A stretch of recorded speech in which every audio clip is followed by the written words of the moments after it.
Opo, itinatakwil namin. Itinatakwil ba ninyo ang kanyang mga gawain? Opo, itinatakwil namin. Itinatakwil ba ninyo ang kanyang pang-aakit? Opo, itinatakwil namin. Ngayon naman nating sariwain ang ating pananampalataya sa tatlong katanungan ng ating itutugon.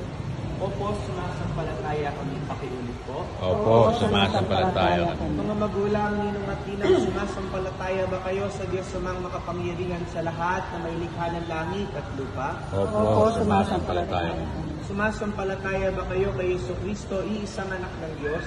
Panginoon natin, ipinanganak ni Santa Maria ang Birhen, ipinako sa krus, namatay, inilibing, muling nabuhay at naluklok sa kanan ng Ama? Opo, sumasampalataya. Sumasampalataya ba kayo sa Espiritu Santo, sa banal na simbahang Katolika, sa kasamahan ng mga banal, sa kapatawaran ng mga kasalanan, at muling pagkabuhay ng mga namatay at sa buhay na walang hanggan?